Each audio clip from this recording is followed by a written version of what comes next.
Hey everybody, Dr. Joe here, and honestly I didn't plan to make this video until just now. The reason being I had a client who just came in suffering from elbow pain on their lead side, and I think it has to do something with their golf swing.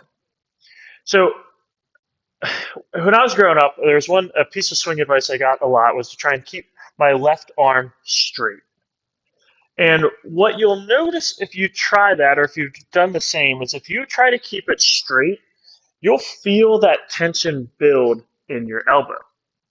But the problem is that excess tension can turn into tennis elbow, golfer's elbow, also called epicondylitis, and it can interfere with your golf swing. When in fact, if we look at what the pros do, is they swing, they actually have elbow bend. Now, with the exception of J.B. Holmes, popular several years ago, and the guy who led the tour in driving distance, most of them don't get a lot of elbow bend. They get somewhere in the 6-degree range. Now, I put this video link coming up now here because I wanted you to see pro versus amateur swings and the differences in elbow bend. And what you see is the pros will set up at address with their elbows straight. And they'll maintain that being straight on their takeaway. And as they progress up, they start to get a little bit of bend, to where at the top they get 6 degrees. And then as they come down and through impact, they're going to be somewhere around that 5 to 6 degrees. So there's that little bit of elbow bend, and it takes some of the excess tension out of the forearm. If you look at amateurs, what you'll see is that their takeaway, they actually get too much elbow bend initially.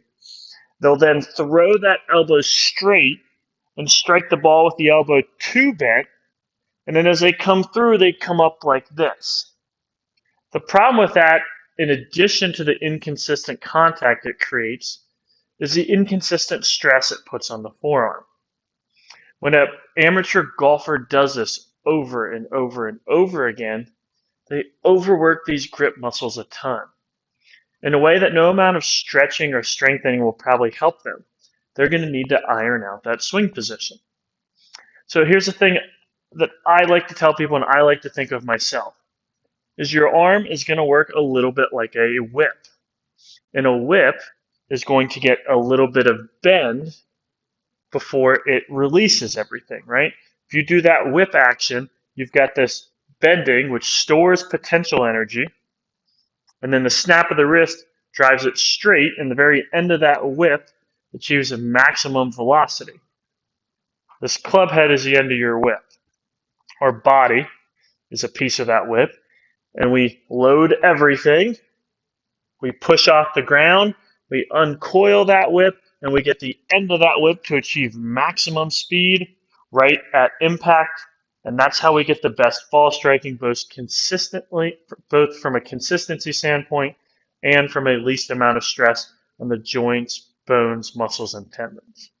So, if you've ever been told to keep that lead arm straight and you've obsessed about it, I hope you have a little bit of a different way to think about it now.